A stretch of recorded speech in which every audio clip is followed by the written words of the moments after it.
Assalamualaikum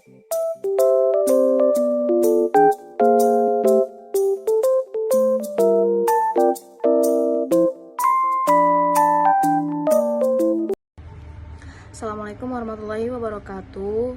Nama saya Afrizio Ulparitonga dari kelompok 11 dan teman saya ada bernama Sabila Cahya Kinanti dan Farhan Kausari. Baik, di sini adalah kami ingin menjelaskan tentang perizinan dunia bisnis dari kelompok 11. Nah, di sini saya akan menjelaskan apa itu peranan perizinan dunia bisnis. Nah, dalam dunia bisnis atau dunia usaha, perizinan jelas memegang peranan yang sangat penting. Bahkan bisa dikatakan perizinan dan pertumbuhan dunia usaha bisa dikatakan merupakan dua sisi mata uang yang saling berkaitan atau berhadapan.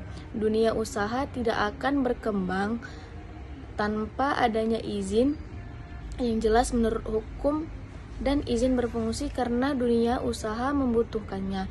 Dengan perkataan lain, dunia usaha akan berkembang bila izin yang diberikan mempunyai satu kekuatan yang pasti, sehingga perizinan dan dunia usaha dapat bekerja dalam kondisi yang nyaman. Nah, di sini ada 5 peran yang menjadi prioritas dunia bisnis. Yang pertama yaitu untuk meningkatkan laju pertumbuhan ekonomi, yang kedua meningkatkan lapangan pekerjaan dan nilai tambah, yang ketiga meningkatkan ekspor, yang keempat menghemat devisa, dan yang kelima mendorong penggunaan teknologi. Nah, dari masalah pengaturan perizinan ini ada yang salah satunya adalah masalah perizinan dalam dunia bisnis, bisa meliputi perizinan di sektor pemerintah umum, sektor agraria atau pertahanan, sektor perindustrian, sektor usaha atau perdagangan, sektor pariwisata, sektor pekerjaan umum, sektor pertanian, sektor kesehatan, sektor sosial, dan sektor-sektor lainnya. Nah, surat izin usaha perdagangan ini adalah surat izin yang dapat melaksanakan kegiatan perdagangan.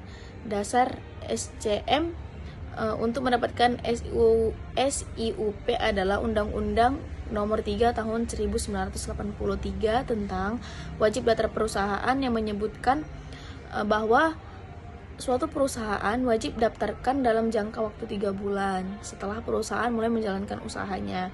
Nah, penentuan perusahaan yang harus memiliki SIUP dibedakan atas 3, yaitu yang pertama perusahaan kecil. Nah, perusahaan kecil ini perusahaan yang mempunyai modal dan kekayaan bersih atau neto di bawah 25.000. Yang kedua itu ada perusahaan menengah, yaitu perusahaan yang mempunyai modal dan kekayaan bersih neto Rp 25.000 sampai dengan 100.000. Dan yang terakhir itu ada perusahaan besar, yaitu perusahaan yang mempunyai modal dan kekayaan bersih atas 100 juta. Maaf, saya salah, yang kemarin yang tadi itu 25 juta. Yang perusahaan kecil itu terdiri dari 25 juta dan perusahaan menengah itu dari 25 juta sampai dengan 100 juta. Nah, saya di sini saya akan menjelaskan perizinan lembaga pembiayaan. Istilah lembaga pembiayaan ini adalah merupakan istilah yang relatif lebih seru dibandingkan dengan lembaga perbankan. Lembaga pembiayaan menekankan pada fungsi pembiayaan dan membentuk penyediaan dana barang modal dengan tidak menarik dan secara langsung dari masyarakat. Sedangkan perizinan di bidang industri diatur oleh khusus dengan peraturan pemerintah nomor 13 tahun 1987, izin usaha industri, di mana pada penjelasan ini disebutkan bahwa dalam rangka pencapaian pertumbuhan industri, aspek perizinan akan ikut memainkan peranan yang amat penting. Industri yang dimaksud dengan Undang-Undang Nomor 5 Tahun 1984 tentang perindustrian adalah kegiatan ekonomi yang mengolah bahan mentah, bahan baku, barang setengah jadi, dan barang yang sudah jadi, dan barang yang dengan nilai lebih tinggi untuk penggunaan, termasuk kegiatan rancang bangun dan rekayasa industri.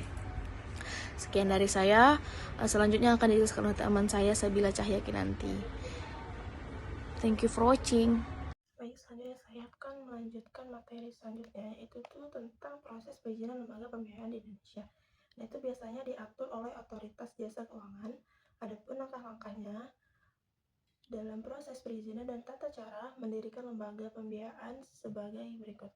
Pertama, persiapan awal. Sebelum mengajukan permohonan perizinan, penting untuk melakukan persiapan awal yang mencakup menetapkan jenis pembiayaan yang akan didirikan. Yang kedua, pendirian perusahaan. Langkah pertama adalah mendirikan perusahaan sesuai dengan hukum Indonesia. Biasanya adalah bentuk perseroan terbatas. Proses ini melibatkan memilih nama perusahaan yang unik dan belum digunakan. Yang ketiga, persiapan dokumen. Permohonan harus menyiapkan dokumen-dokumen yang diperlukan untuk diajukan kepada OJK. Yang keempat, pengajuan permohonan. Setelah persiapan dokumen selesai, pemohonan dapat mengajukan permohonan izin usaha kepada OJK. Permohonan ini tuh biasanya diajukan secara online ya, dan melalui portal resmi OJK. Yang kelima ada evaluasi dan verifikasi.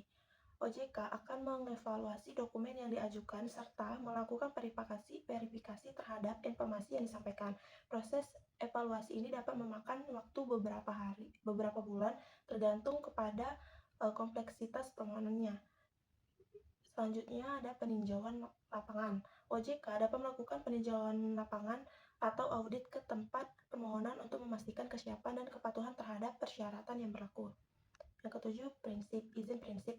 Jika semua persyaratan telah terpenuhi, OJK akan memberikan izin prinsip kepada pemohon. Izin prinsip ini menunjukkan bahwa OJK bersedia memberikan izin usaha serta pemenuhan persyaratan tambahan jika ada ya. Ke-8, izin usaha. Setelah pemenuhan persyaratan tambahan, OJK akan menerbitkan izin usaha resmi kepada lembaga pembiayaan. Izin ini memungkinkan lembaga pembiayaan untuk memulai operasinya secara ilegal. Ke-9, tinjak lanjut. Setelah mendapatkan izin usaha, lembaga pembiayaan harus mematuhi semua regulasi yang berlaku. Nah, 10, terakhir, pengawasan dan pemantauan. OJK akan terus melakukan pengawasan dan pemantauan terhadap lembaga pembiayaan untuk memastikan kepatuhan terhadap regulasi dan menjaga stabilitas sistem keuangan. Izin usaha industri adalah izin operasional yang diberikan kepada setiap orang badan untuk melakukan kegiatan usaha di bidang industri yang mengolah suatu bahan baku menjadi suatu produk dengan komposisi dan spesifikasi baru. Nah, adapun persiapan dokumen itu menyiapkan dokumen yang diperlukan, rencana bisnis, izin lingkungan, dan izin lokasi. Adapun syarat pengurusan izinnya ini seperti akta dari notaris dan Kemenkumham, KTP dan NPWP seluruh direksi dan pemegang saham NPWP perusahaan, IMB, dokumen lingkungan, serta persetujuan prinsip industri jika berlokasi di luar kawasan industri berikat. Surat keterangan selesai membangun pabrik dan sarana produksi. Surat pernyataan di atas bermaterai 6.000 yang sesuai dengan mode form SP1. Daftar isi permintaan izin industri sesuai form mode SP3 jika industri perbengkelan. Maka diwajibkan memiliki peralatan uji emis. Pengajuan permohonan mengajukan permohonan perizinan ke instansi yang berwenang seperti BPPT atau instansi pemerintah daerah. Evaluasi dan verifikasi. Instansi yang menerima permohonan mengevaluasi dokumen dan melakukan verifikasi informasi yang disampaikan. Tinjauan lapangan. Pihak berwenang dapat melakukan tinjauan lapangan untuk memastikan kepatuhan terhadap persyaratan. Izin dan perizinan. Jika persyaratan terpenuhi, maka diberikan izin dan perizinan yang diperlukan. Untuk tindak lanjutnya mematuhi regulasi yang berlaku dan melaksanakan kegiatan industri sesuai kebutuhan dan sesuai ketentuan. Yang terakhir ada pemantauan dan pengawasan. Instansi berwenang terus melakukan pemantauan dan pengawasan terhadap industri untuk memastikan kepatuhan dan keamanan.